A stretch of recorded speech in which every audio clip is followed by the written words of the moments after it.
Hello, everyone. Welcome into another episode of Broncos Brawl podcast. It's one of the best in the game in terms of Broncos country. Hope Broncos country is staying quarantined, isolated, and keeping their social distance from Chiefs fans, Raiders fans, and Chargers fans, and everybody else. My name's Keegan Hartman. As always, you can find me on Twitter at KeeganHartman1. And today, it would not be a Broncos Brawl podcast unless it was the entire band, in which the entire band is here today. Starting off, what's a Broncos Brawl podcast without a Broncos veteran? And he played 6 seasons in the blue and orange. Ladies and gentlemen, Mr. Byron Chamberlain. Byron, how's your week been, man? Yeah, it's been good, man. I'm out here in LA and I'm trying to social distance myself away from, like you said, these Chargers, and there's a lot of Raider fans still out here too. So definitely social distancing away from those guys.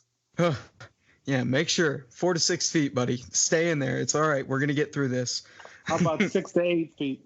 Yeah, you're right. Actually, 12. Anyway, well, glad to have you. And of course, it would also not be a show, last but certainly not least, save the best for last. He eats, sleeps, and breathes Broncos. And if you want more Broncos content, and I should have said this, you make sure you follow Byron Chamberlain at BC_Chamberlain on Instagram and Twitter. But last but certainly not least, he is a Broncos fanatic, just like myself and Byron, and just like the rest of Broncos country, but maybe a tad bit more. Ladies and gentlemen, follow him on Twitter at V_Broncos. Alex Valdez. I think I repeated myself 3 times, but how are you doing, Alex? So nice you had to repeat it thrice, I guess. But no, that was a good run. Just like Byron last week, I just got a text from Terrell Davis. He wants to play golf, so we'll do nice. Some social distancing that way too. Oh wait, no, that was not Terrell Davis. No, never mind, not Terrell Davis. It was someone else. Sorry, not big time like that. Man, I wish. Well, I will say this. You know, while I've been getting this social distancing in, I've been wondering a lot of things. And one of those things is, how's this whole draft going to go down? I know we talked about it last week. We kind of got into it. And, as NFL execs are saying, I know that there's supposed to be a GM meeting. I want to say owners meeting. Basically at the end of this week over the phone on, I don't really know what they're going to be covering, but I'm sure a lot of it's going to be having to do with the NFL draft and how they're going to proceed with things and the format. So I'm assuming everything's going to stay the same, but it's going to be more so in a stage format, a studio format, if you will, as they've been talking about. So interesting that is going to be happening, but we got to treat it like a regular draft. Every single draft fanatic that's in quarantine right now is probably working up every single mock draft, probably more than they've ever had. And we're going to get into ours later on in the show. Long story short, we're going to kind of dive in, give you a sneak peek of the first and second round and what that might look like for the Denver Broncos. But we've got a few housekeeping things to get through before we get to that. And to start off, let's start with a couple of moves that kind of made the news. I'm a poet and I didn't know it.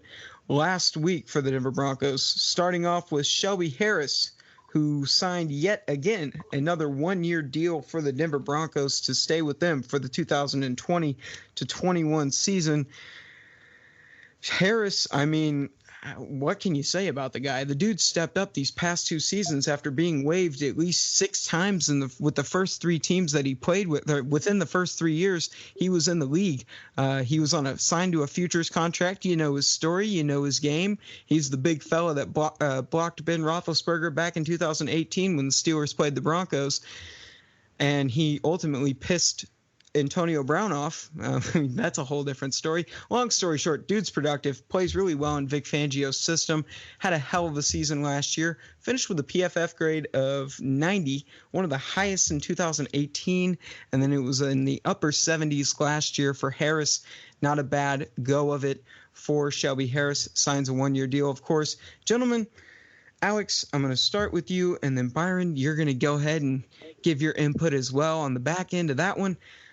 Alex, before we get into this whole draft thing, set the stage for me, no pun intended. How do you think that this signing of Shelby Harris, of course, will impact the Denver Broncos heading into the 2020 NFL draft? And in the early rounds, are we going to be looking at maybe adding another defensive tackle to this Mike Purcell, Shelby Harris rotation? Well, I mean, let's look at it this way. Last episode, I low key kind of mentioned the longer free agency goes on, the cheaper that Derek Wolfe and Shelby Harris will get. I said that a little bit tongue in cheek, anticipating them both signing with someone else. I said that anticipating them taking maybe $1 million, $2 million less than the max amount that we anticipated them getting. But Shelby Harris, coming off a career year where he had 6 sacks, led the league in passes defensed at the line. Broncos just got a guy in his prime on yet another 1-year prove-it deal. Defensive front is one of the GOATs, Von Miller, Shelby Harris, Mike Purcell in base downs, and Jarrell freaking Casey and Bradley Chubb on the other side. That's ridiculous lineup up front versus the run and especially versus the pass. Broncos can now push promising players like Draymond Jones and a guy that I sneakily like that they picked up in Jonathan Harris and other promising young guys down the depth chart. So now they can hone in their skills without having to feel rushed behind as starters. That defensive line went from worrisome entering the offseason to a position of strength. And as you asked, now you can enter the draft again. John Elway doesn't want to enter the draft needing anything. And now his defensive front is just looking monstrous. And Byron, did you care to add to that one? Yeah, I like the signing. I mean, I've always been a Shelby Harris fan. He's another 7th round guy. And you know how I feel about 7th round picks. But I think like you said, just addressing the interior of that defensive line, getting him back signed up, the addition with Casey. Now you've got a solid interior to go with your outside pass rushers. And so like you just mentioned, John Elway doesn't want to go into the draft needing anything. So if you have a team ready to go, now he can go and really find the best available players. And also, I think, which I'll talk about later, maybe we go in another direction here with now that we may not pick a defensive lineman so high in the first couple of rounds. That's just my opinion. And I will add to that, that was looking back on Harris's deal, that was a 1-year, $2.5 million deal. And I'm trying to find from 2019, because I know he signed a 1-year deal heading into the 2019 season. And I was just trying to get the numbers on that. But nevertheless, I mean, this guy's it's a steal for the Denver Broncos, because they got a guy who recorded a PFF of 90 in the 2018 season, played lights out for the Broncos. And then you come into this season and he gets another 1-year deal. It really a steal, and he's been holding it down for, as much as he's been around the league. I think he's kind of found his home and he's found his niche in Fangio's system. But looking back on, again, you talk about solo tackles, tied for 24th most in the league. Assists and assist tackles is 10th in the NFL. Sacks, he had 6. It was 13th in the NFL amongst defensive linemen. And then forced fumbles, he had 1, which was 8th among defensive linemen. And then going back, one more thing, he did record. It was 6 sacks. That was the third most among the Broncos defense. So not too shabby for Harris, proving his worth definitely. But yeah, I definitely like the sign. And the other thing about that deal is, the Broncos didn't spend a lot of money, and which is huge going into this draft. And not only that, but I entered this offseason thinking Shelby Harris, there's no way they're bringing him back. This guy just had a career year. He's going to be demanding, he's 28. He's going to be looking for close to his last and biggest contract that's out there. I was thinking like, 9, 11 million a year. This guy signs for 2 million guaranteed with 3.25, maxed out. I mean, that is not just a steal. I mean, that's highway robbery. I mean, how does that happen with a Drew Rosenhaus agent? But yeah, man, I mean, that was just one hell of a deal. And you talk about this is looking back on it, this is technically just the third move that the Broncos have made. Really, I thought that this whole free agency was going to evolve around being aggressive in the trenches, specifically on the defensive side of the ball. And this is really the third move, technically the second move they've made. It could be on the fence, it could be in-house, it could be outside, because you trade for Jarrell Casey, you tender Mike Purcell, and then you re-sign Shelby Harris, who was an unrestricted free agent and had his agent Drew Rosenhaus, who loves to make his clients some money. And so definitely a great job on John Elway's end, and surprised that this market, there wasn't teams, unless Alex or Byron, correct me if I'm wrong, I don't know who reached out to Harris or who had interest. I feel like the Colts had the most, and then they went with DeForest Buckner. They made the move to trade for DeForest Buckner, and that really kind of blew that away. I mean, what do you guys think about the market for Harris and where it was at the end? I think maybe the market started out where I anticipated it being, and maybe he and Drew Rosenhaus were thinking, okay, well, this guy's a $9-11 million player looking for his last big contract. And I'm guessing, everyone in the league was thinking that same thing, so they probably didn't even touch him. But, I mean, I don't know. I don't understand how either that or, you understand, too, as a player, sometimes that you want to stay where you are and you'll take less money, the old hometown discount to kind of stay where you are. And it's the other thing about it, like I said, he's 28 years old. It's a 1-year deal. So there's potentially a chance that he could, have another monster year and sign somewhere else, or sign a big long-term deal with somebody, because he'd still be under 30 years old. The other part of that is we don't know what kind of promises were made with him as well. Maybe, there's a promise that, hey, just sign this 1-year deal and we'll try to get you a long-term deal done sometime during the season. Some of those conversations are kind of had during this time period as well. They're kind of, some of those are kept off the record, but so, we some of those things you may have to factor in. Byron, as a player, do you trust those kind of deals? What's that? Said, as a player, would you trust that kind of thing from an organization? It depends on the organization. It depends on, I'm serious, it depends on what organization I'm talking with. It depends on how long I've been with that organization. So, and Denver's been a first-class type of organization for a long time, and so I would tend to, if those promises were made, I tend to trust that more so than some other organization that has a poor history of paying players, a poor history of guys, really making big money. And I don't want to call and give them out, but there's certain organizations that we know as players, like, you go there as a pit stop, you're not ever going to get any big money there. They're never going to pay any big free agents to come there. They tend to draft guys and they will outplay their contracts, and then they go get paid somewhere else. And there's several organizations like that in the NFL, and we as players, we kind of look at it like that. But these are like little stopgap organizations that you may sign a 1-year deal with, and then you're moving on.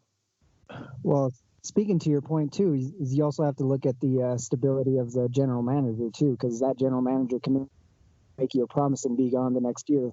So, I mean, Denver definitely has that credibility with John Elway having, I would say, very good security here in Denver. Exactly. I will ask this, gentlemen, real quick. On as far as Mike Purcell, which I also thought was a great move for Denver. The more I studied, the more I learned about it. I was like, this is a great move as far as Purcell's production last year in Fangio's system. How does this, and either one of you, this is an open question to both of you. How does re-signing Shelby Harris, how does this rotation look? Are you comfortable going into next season with a Mike Purcell, Shelby Harris rotation at the nose? Of course, I feel like there's going to have to be depth to get in, more reps, alternating more guys in there. But are you comfortable with what you've got right now, with what you've been able to accomplish, I guess is my question, in terms of the nose position in this offseason? Are you satisfied so far? Well, I don't know about Byron, but I know Shelby Harris last year was listed and started the training camp and everything, actually a couple games as the nose tackle, and he was vocal about how he felt out of position. Not that he couldn't do it, but it just felt like it was a misuse of his talents. We saw him get moved to that 3-tech position and just flourish. Jarrell Casey can play nose tackle, and he can also play that 3-tech and even out to 4-eye. I don't know.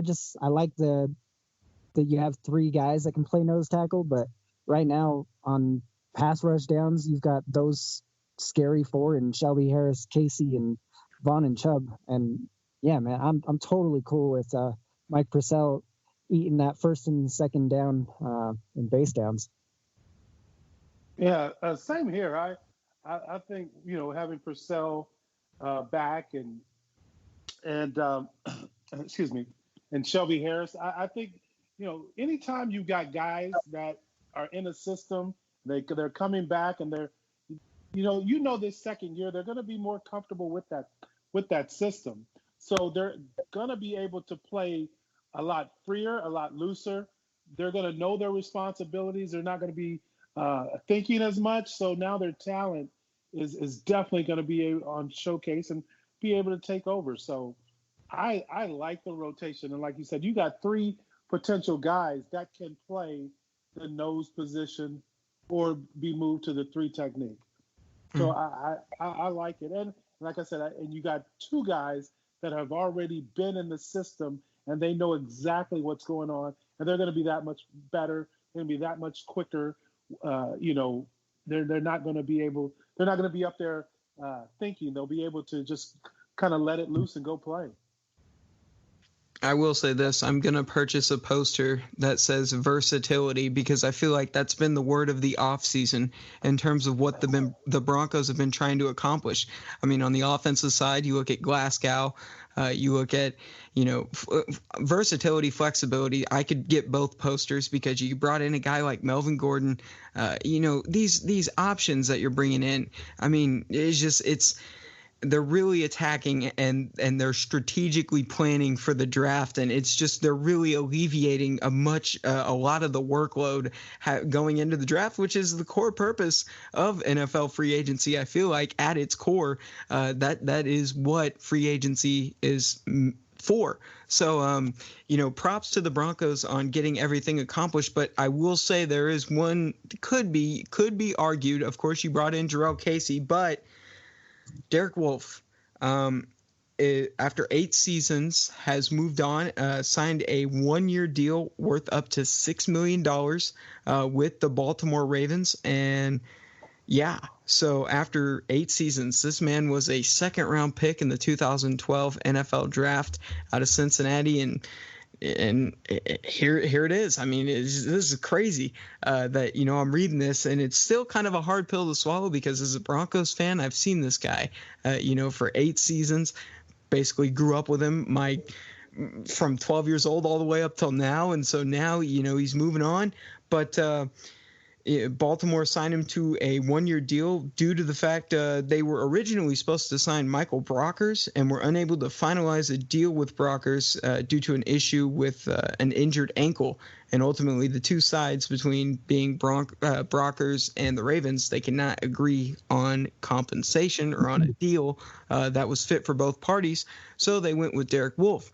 They've been trying to revitalize that defensive front up there, which is kind of hard to believe because they've already got a pretty intimidating defensive front. Of course, Michael Pierce departed and signed with the Minnesota Vikings. So Derek Wolfe, a great piece to that defensive front for the Ravens, and I think he'll bring that veteran experience, and when healthy, he'll be a force to be reckoned with for the Ravens.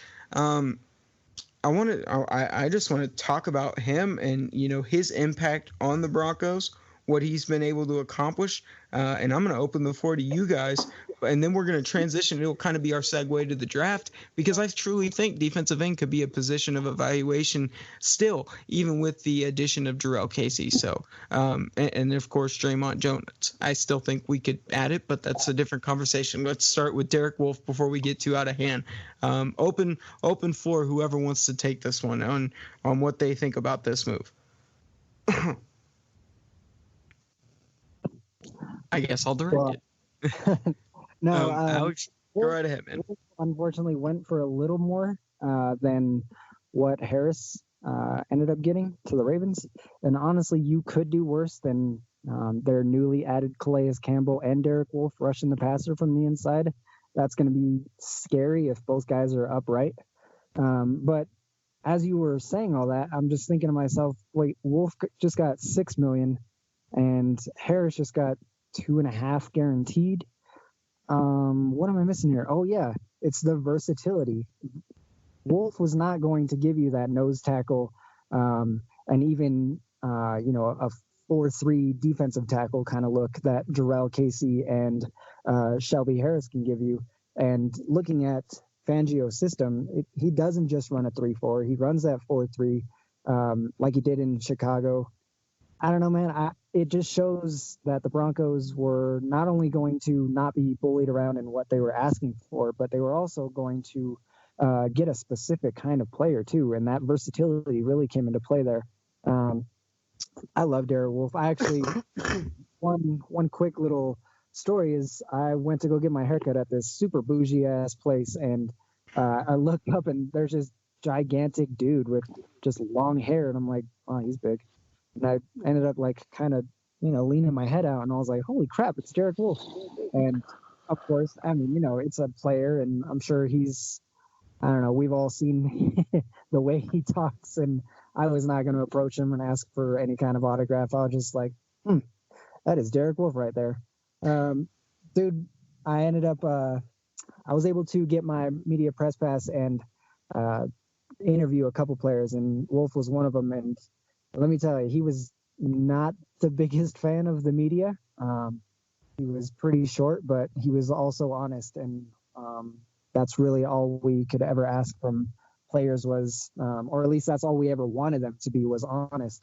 When they gave us, the same old, coach speak, it was always like, all right, just a quick eye roll and thanks for the interview. But, Derek Wolfe was super transparent, and when he was pissed off when they lost, he would say it. And when he would point out a player in training camp, like, oh man, that guy is going to be a player.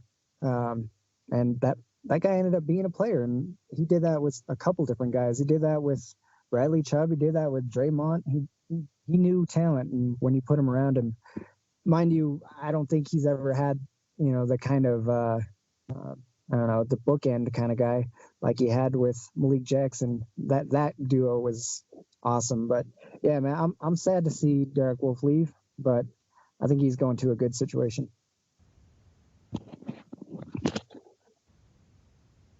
Yeah, and I'll take it from from the Ravens point of view, and I'll be brief so we can get into this draft stuff. But for the Ravens, I think it's a great acquisition, and you can see what they're trying to do. Like most teams, solidify that defensive line. He's a solid player.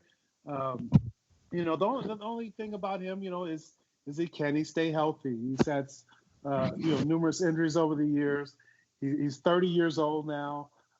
So as long as he stays healthy, he gives you that solid veteran up there. And then you match it up with my guy, Calais Campbell. Calais Campbell is that's my little brother. And he's done some tremendous things in this league, not only as a player, but Walter Payton, Man of the Year last year. He's a kid that I've known since he was 10 years old. He grew up there in Denver, and I'm a huge he's a Denver boy. So I'm a huge Calais fan. I think you match Calais up with another solid defensive lineman in Derek Wolfe. You've got a force there up front to be dealt with. So I think it's a great move, speaking from the Baltimore Ravens perspective. Definitely a great move. You bring in some veteran leadership at that defensive end position.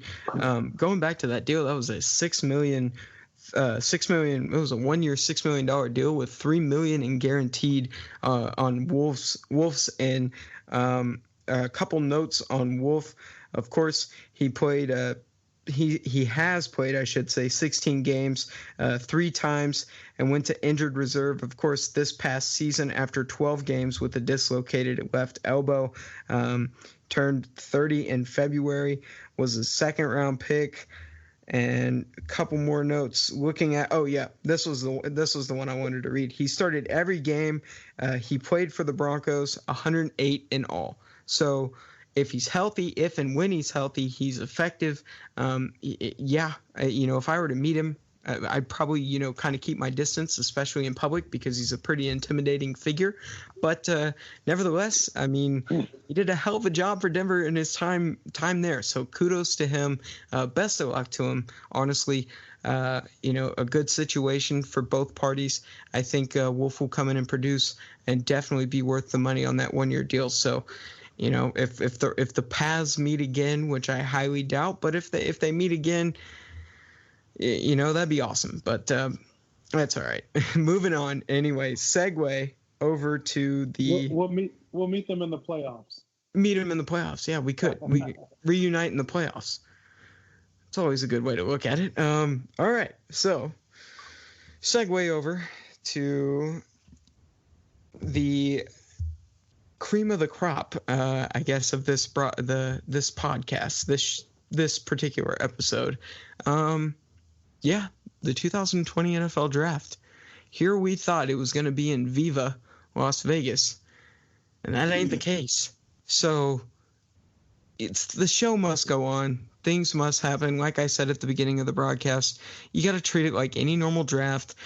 Crazy that they're still going on with it. But then again, if you're doing it live as a live broadcast and these athletes are staying at home, I'll ask you that. I'll ask you guys your input on that.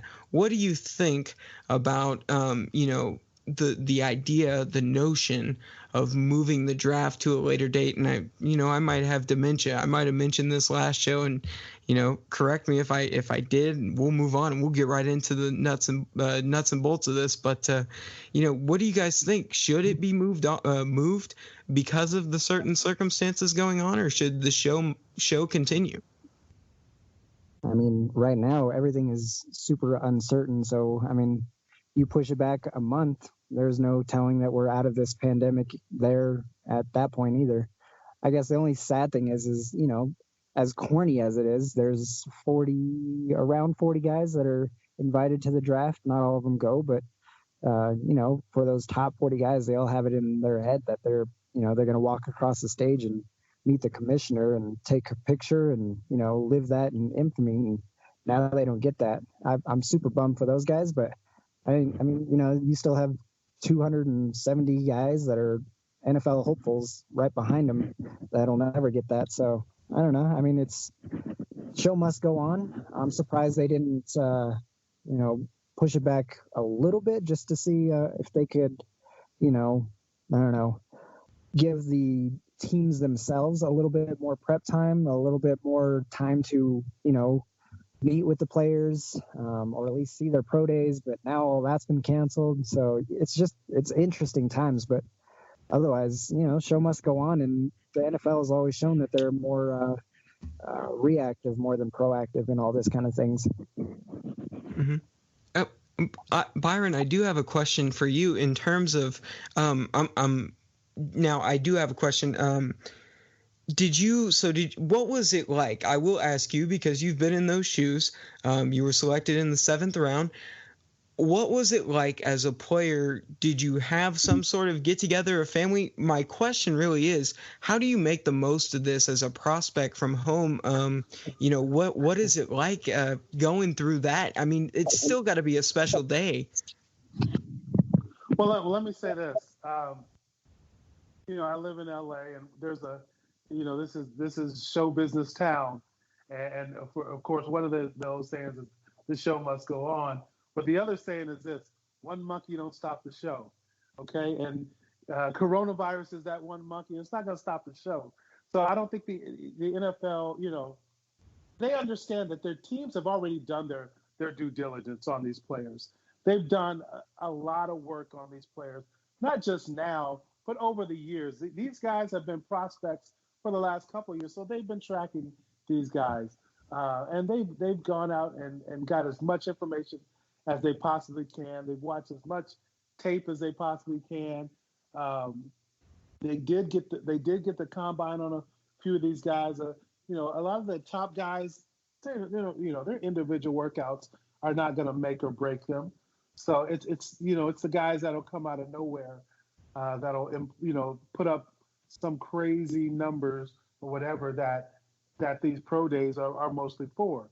All that being said, players will adjust. They'll be fine. I was a guy that didn't get invited to it was at New York back then. I didn't get invited to New York. I sat at home with my family, watched it on TV, and was just excited when I got picked in the 7th round. Which, you think about it, the majority of guys that are selected, they're not in New York. They don't have that experience.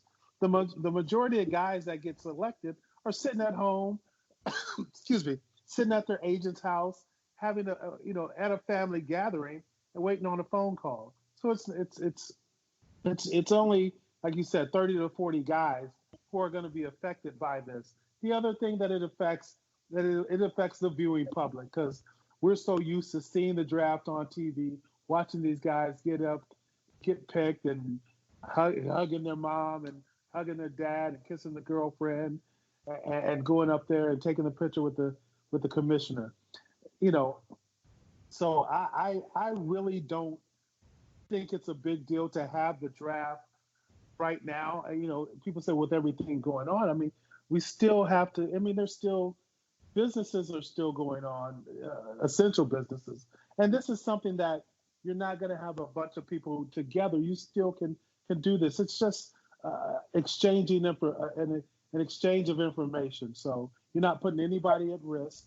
You're not having these huge gatherings. So I'm actually for it, and it gives us sports fans a little bit of normalcy, meaning the fact that there's something still going on in sports, something we can still follow. And I guarantee you, there'll probably be more people following the draft this year than in other years because there's nothing else going on. I'm sitting here watching right now on my TV is the Golf Channel, and they're playing a 2013 TPC Sawgrass Players Championship. and I've seen this thing. I watched it live in 2013, and I'm sitting here watching it because there's nothing going on in sports. So you'll have a lot of people tuned into what's going on with this NFL draft because it's basically the only live sports deal that's going on. Not your average ESPN the Ocho. I will say that. I think it's going to be a shed of light, and I think it needs to stay put for all these sports fans that have been going through this drought. I think we need to quote unquote quench the thirst and be able to enjoy the draft and kind of set. I guess if you think about this, kind of set the tone for other drafts, because you think about it, it's not far after is the MLB, then you have NHL or an NBA, are all kind of in the same time frame. So maybe this format kind of sets the example, sets the tone, and inspires other leagues to proceed with what their plans are in terms of a draft. So we'll just have to see as sports fans. But in the meantime, I'm not going to keep you guys. Oh, go ahead. Did you have something? Oh, no. Speaking on two things on Byron's point. One, I just watched a pizza box making competition. So that was, I'm starved, man. And two, speaking to your point about them already doing their homework on the guys, I know of two NFL teams that did not take their entire crew to the combine and did their homework from home, told their assistant coaches to watch film and get a head start on that. And one was the Los Angeles Rams and the other one was the Denver Broncos. So, I mean, this is set up perfectly for the Broncos right now. I'm sorry about that, Keith. Go ahead. No, you're good. You're good. That's a good point. And I mean, great.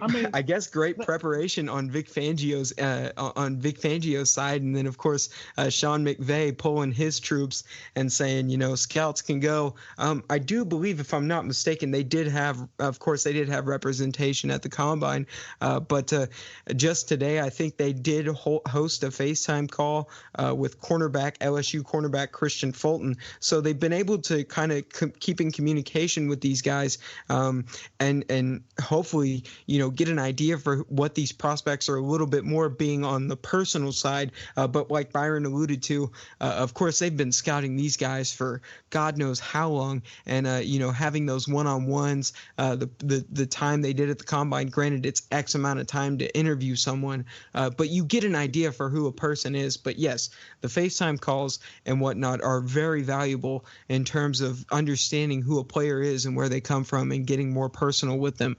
So, with that being said, go ahead, Byron.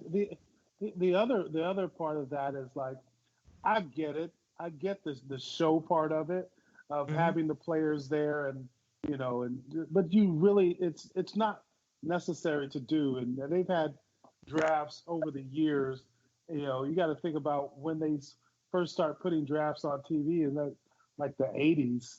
So there was drafts over years where it was just that. It was guys get phone calls or guys learning about it in the newspaper and things of that sort. So, and as long as you can do it and you're not putting anyone at risk, I don't have a problem with them doing it and pushing back. The other thing I was going to say is, as a player and as an organization, you want to get that person you drafted, especially in the climate that we're living in today, where you can't meet, you can't be in these group settings. You want to get them up to speed as soon as possible. So the more time you can get where okay, I drafted 2 D linemen, a quarterback, an offensive tackle, and 2 corners, and I can get them the playbook, I can get them the information, let them study it on their own. Like you said, have the FaceTime calls where we could actually meet with the coaches about this and get these guys up to speed, because you got to think about this, OTAs and group workout sessions and meeting times.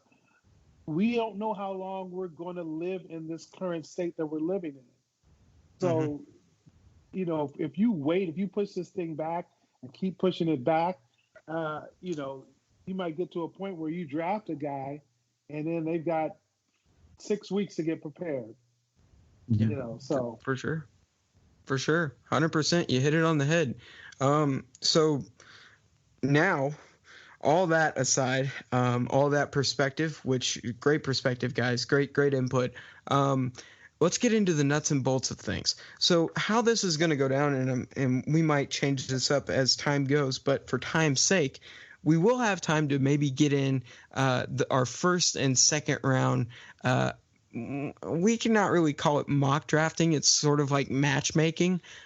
So basically, you go through the first and second round, and we kind of break down these prospects. I think we're all on the same page in terms of the first round, but I might be surprised. Of course, Byron alluded before the show he might throw us a curveball or two, so I'm interested. But as we progress, getting closer to the draft, we're going to be going through. I think we'll take it 2 rounds at a time, and we'll kind of break down and give a little bit more in depth in terms of our picks and why we think these people belong. Kind of like you know what, teamwork makes the dream work. So I think if we can all, come to a consensus on this, it's kind of like a Broncos Brawl mock draft. It's the whole team. So the three amigos. So I'm going to go ahead and kind of start everything off.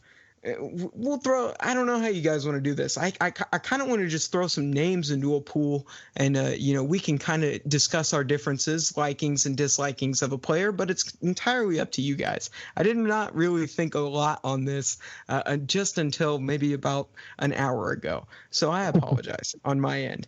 I think if we just go with the approach of, the names, okay, we'll just play it by ear. Well, I'll start it. Well, okay, here we go. All right. So, first round, the Denver Broncos have the 15th pick in the 2020 NFL Draft. I think we can all agree on the fact that we think we know, or we have an idea of where the Denver Broncos will be going. With the 15th pick, here are 4 names, and we can come to a consensus. That is the best way to think of it. Or if you want to propose a trade, here, I'll just give you 4 names. Here we go. 15th pick. I'm going to go ahead and assume that everybody wants or is thinking. Okay, I'll ask you, because this is democracy. Do you guys think that Denver will go receiver in the first round? It's a yes or no. Yes. Byron, what say you? Maybe. Maybe? Okay. All right. All right. So we're going to go. I'll give 4 names. Okay. I really don't know how to format this. This is so my fault. How about this? How about this? I'll throw some names for you, and we'll see if any of these guys stick out for you. So we got, my guy, Jerry Jeudy from my beloved Crimson Tide. Obviously wide receiver. Got CeeDee Lamb, another wide receiver, crazy acrobat. And then we've also got this year's cheetah in Henry Ruggs III, also from Crimson Tide. We have, these are guys that I'm just spitballing possibly being there. I don't anticipate guys like Wirfs or Becton or Wills even being there at this point, just because their stock is so high right now. I just don't see it anymore. A guy like Javon Kinlaw could be there. He's a nice fit, but did they just take care of their defensive line stuff? And then another guy that is pretty popular around the draft Twitter circles is offensive tackle Andrew Thomas from Georgia. So we've got Jerry Jeudy, we got CeeDee Lamb, we got Henry Ruggs, Javon Kinlaw, and Andrew Thomas. What are you guys thinking? Byron, you can go ahead and go first, because I have a long explanation. Yeah, go right ahead, man. Well, when I look at it, this first pick is going to be something that helps out our quarterback, Drew Lock. Okay, mm-hmm. And most people think, we're going to get Drew another weapon. I definitely like Jerry Jeudy. I like Henry. I like Ruggs. But my curveball to you was this, and he mentioned the name. My curveball was Andrew Thomas. Maybe the Broncos go offensive tackle, and to try to shore up the offensive line, especially the left tackle situation. Garrett Bowles is a guy that struggled. He's struggled with holding calls and penalties and things of that sort, and giving up sacks. Maybe this is the time that you kind of address that. I mean, we've excuse me, we've made a couple moves this offseason offensively with offensive linemen and a running back in Melvin Gordon. Maybe this is another move just to solidify the offensive line, and that would be my curveball. I'm glad it wasn't too big of a curveball, because that, other than those top 3 wide receivers, I'm all in on Andrew Thomas, because I'm so tired of hearing holding number 72. I'm done with it, man. I'm just done with it. Well, myself, on the other hand, here's the thing. I watched Andrew Thomas, and between Tristan Wirfs and Andrew Thomas, I know that Tristan Wirfs has a higher stock than Thomas. One of the earlier guys to go. The man's a scrapper. I think he's the best offensive tackle in this draft, and as do many folk. Tristan Wirfs is a bad dog. Like, he is one of the most, if not the most, aggressive guy in this draft. Becton, of course, has been linked to the Broncos. I've only watched a little bit of Becton, but between Wirfs and Thomas, I would always take Tristan Wirfs if he was on the board, and he's the only caveat to. Hold on here, Keegan. There's a little bit of bias in here going too, because apparently you and Tristan Wirfs are pretty good friends. No, not Tristan Wirfs, but rather Tristan Colon Castillo from Mizzou. Oh, I was gonna say there's a little bit of bias in there. But have we seen enough of Tristan Wirfs at left tackle? Because he's been playing guard, he's playing right tackle, he's played a couple positions along that offensive line. So, is there enough film out there to say that he is the best left tackle? Because right now, I would say, even I'm not really a fan of Wills just hopping over to left tackle. I think he's better at guard, but I think right now the most polished left tackle coming out is Andrew Thomas, where Tristan Wirfs does have the higher upside. I'm going to say this. I'm going to be honest. I've never wanted to do this, but it's the sexier pick of the two. I understand that Garrett Bowles can't really, I'm going to be honest, he can't guard dust. Okay, I understand that he's struggled these past few years, but I think it was you, Alex, who brought it up. Or maybe we might have had this conversation. If you put Garrett Bowles, if you experiment with him across the line and where you see fit with him, of course you have Glasgow. You bring in Glasgow, he brings in flexibility on that offensive line for Munchak, and then of course Reisner's secure, and if Jawan James stays healthy, he's secure. But I think if you experiment with Bowles, try to fit him in elsewhere, you might see a little bit of productivity. But you got to think the last, my gosh, I can't even talk. The last 6 games that Drew Lock, he started the last 5 games.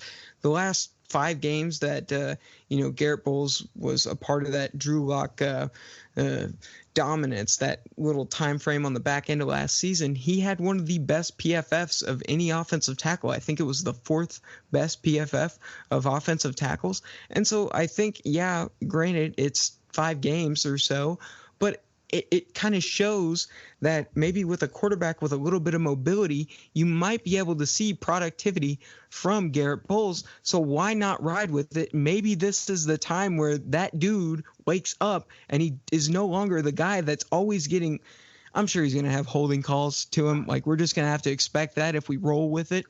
But I think we can see more productivity from him. Sorry, guys, I just went on a whole tangent. No worries.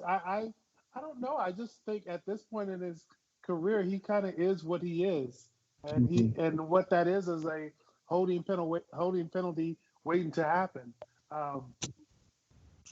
Did you mention Wills, Alex? Did you mention Wills out of Alabama? Yeah, I think he's better inside, but yeah. You think more of a right tackle? Yeah, he's either, I don't know. He always just looked a little bit more stout as far as a little bit more compact as like a guard. His arm length obviously measured out just fine, but I don't know, his feet weren't there for me watching him this season.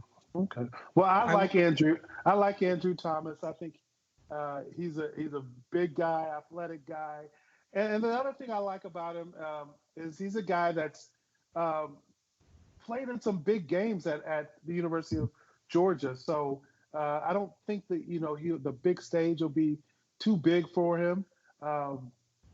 Georgia's like you said, had had some tremendous amount of success playing in college football and SEC championship games. So of course, it's always an adjustment going to the NFL, but I don't think he would be a guy that would be like deer in headlights. Plus, I mean, you just spent, a ton of money on your right tackle. It was the biggest in NFL history at the time. You just gave Graham Glasgow a ton of money to, again, protect your now found franchise quarterback. You have your all-pro in the making in Dalton Reisner. I'm a little biased, but I fully believe that he has that talent.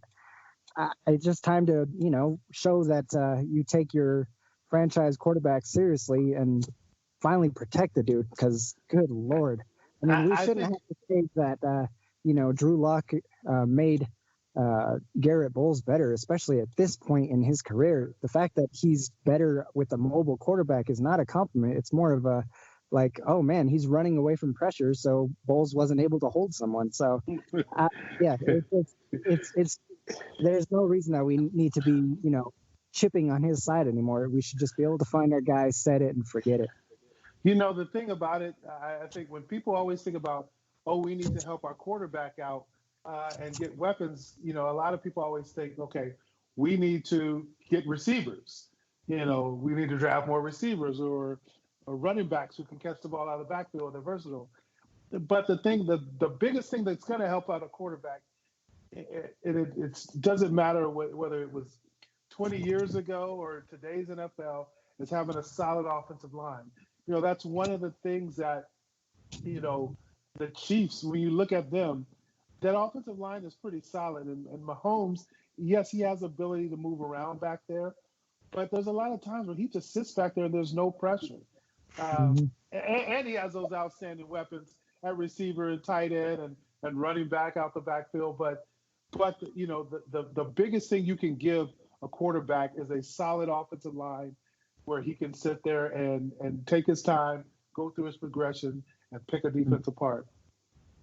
Who was it? The quarterback in New York, who, man, his name escapes me. I'm sorry. But, I mean, he was just saying last year how there were times where he was seeing ghosts. You don't want that to ever happen to your young quarterback, to where he feels like he has to get rid of the ball just a little bit quicker because he knows his left tackle or his left guard is going to, let a guy get past him, or, he's hobbled, or he's just not that good. So giving him that extra half a second, that's truly invaluable. I will say this. So in terms of weapons, you want to be more, and I mean, this has been the quote of the offseason, you want to be more like Kansas City. And I'm going to say wide receivers, where Denver's going to go. That's where I think they still go to answer. Long story short, Alex, to answer your question on who I think Denver gets in the first round, who I'm liking of the handful of guys you gave us, I went right back to Jerry Jeudy. I watched him the other day. Yeah, I did. I went from Henry Ruggs' speed to Jerry Jeudy. Just Jerry Jeudy. That's it. That's all I got to say. The dude, watching his footwork again, watching his route running, and there was a Football Life documentary, and it was about Chad Ochocinco, and the more I thought about it, I was like, man, off the line, he's very, and I'm talking about Jerry Jeudy when I say this, Jerry Jeudy is very Chad Johnson-esque in terms of his footwork capability off the line and being able to create his separation in open space. And I think, with his frame, he could be dangerous in Pat Shurmur's scheme. I think he could be his close to, quote-unquote, Stephon Diggs, just a little more athletic. And I think he could be productive. You got to think he played wideout and he played a little bit at slot. Correct me if I'm wrong. I want to say, did Henry Ruggs, he played primarily, he would have primarily played wideout. He would have never, no, excuse me, slot. He would have played slot. Oh, no, he was outside. He was slot. Saban didn't care who it was. He just moved them all around. Nevertheless, I mean, both of those guys honestly would bring versatility, but when you think about Henry Ruggs' performance at the draft, does it truly impact his draft stock at the end of the day? Yes, but I think that opens up the window for Denver to make a move. So up in the air, it's a flip coin. At the end of the day, you're getting somebody in an Alabama uniform and they play wide receiver. So that's what Honestly, I think happens. I feel at this point, out of those 4 guys I listed, I feel like the Broncos, as much as I love my Alabama guys, I would rather them take Andrew Thomas, but I feel like at this point, they are destined to take Henry Ruggs, which, hey, that's great. It sounds great to me, as long as you somehow figure out that left tackle position at some point during the offseason. Yeah, I would love for them to go left tackle as well. All that being said, they probably go receiver, and out of those 2 guys, I don't know. I like Jerry Jeudy. I think he's the more polished receiver, but I think he'll be gone. So I think he'll be gone before 15, and that leaves Henry Ruggs. He's more so, he's being deemed as the safer pick of the trio of receivers, the main trio being CeeDee Lamb, Henry Ruggs, and himself, of course. He's being deemed as the safest pick, and I would think, as the higher ceiling, I would say of those 3, I would say CeeDee Lamb. Correct me if I'm wrong. I would say CeeDee Lamb has the highest ceiling, but as far as the safest pick and ability, I would say Jerry Jeudy. I think when it's all said and done, 1 and 2 have remained 1 and 2 the entire time, but Henry Ruggs has done a damn good job in providing, why he belongs with the big boys. But at the end of the day, Jerry Jeudy. Wait. Let me say 1 and 2, the best receivers. If you're gonna say Jerry Judy's gonna be there at 15, yes, then that's my pick. We're taking him. Well, wait, I kind of cutting out on there. What did you say that last time, Byron? I'm sorry. I said if you're telling me that Jerry Judy's going to be available at pick 15, then he's my pick. Yes. Yeah. 100%. That's a no-brainer. But I will say this. I think you're hinting at, you got to keep in mind Oakland and then the newly acquired pick from San Francisco. They traded DeForest Buckner to the Indians. Las Vegas.